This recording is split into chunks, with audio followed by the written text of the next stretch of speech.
अस्सलाम वालेकुम। आज का हमारा टॉपिक है फ्रेज़। इससे पहले हम पढ़ चुके हैं कि सेंटेंस क्या होता है, सेंटेंस के पार्ट्स कौन कौन से हैं, सब्जेक्ट का क्या यूज़ होता है। इससे पहले हम डिटेल में पढ़ चुके हैं।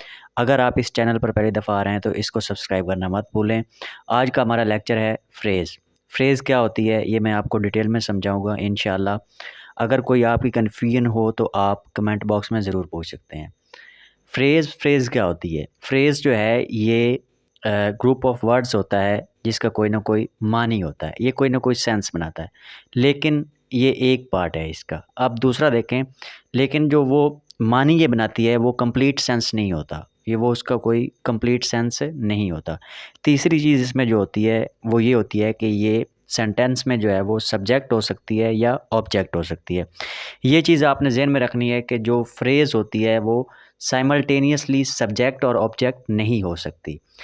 फ्रेज़ जो है वो एक वक्त में सेंटेंस में या सब्जेक्ट होगी या ऑब्जेक्ट होगी। इसकी चंद एग्जांपल्स को देखते हैं, आइए इसको सीखते हैं।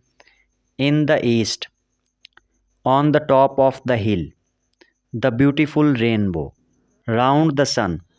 ये चारों एग्जांपल्स जो हैं ये फ्रेज़ की एग्जांपल्स हैं। अब ये इनको आप सेंटेंस में नीचे देखें, जो नीचे दिए गए हैं, तो आप देखेंगे कि ये साइमल्टेनियसली जो है ये सेंटेंस में या सब्जेक्ट के तौर पे आ सकती है या ऑब्जेक्ट के तौर पे आ सकती है।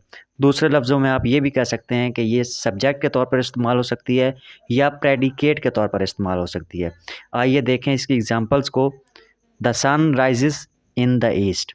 अब इसमें जो इन द ईस्ट है ये प्रेपोजिशनल फ्रेज़ है और इसमें जो यहाँ पे ये इसका जो यूज़ हो रहा है वो एज अ ऑब्जेक्ट इस्तेमाल हो रही है। दूसरी एग्जांपल अगर आप देखें, on the top of the hill lives a hermit.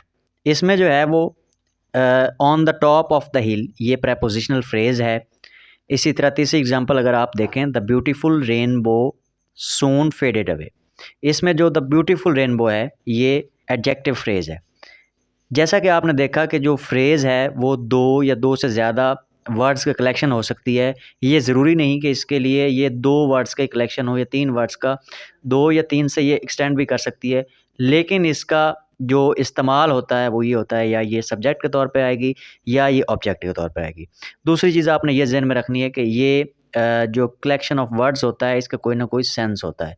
तीसरी चीज़ आपने ये ज़हन में रखनी है कि ये जो सेंस बनाती है वो कोई कंप्लीट सेंस नहीं होता, बल्कि उससे आपको एक इन्फॉर्मेशन तो मिल सकती है लेकिन आपको बात जो मुकम्मल समझ नहीं आ सकती।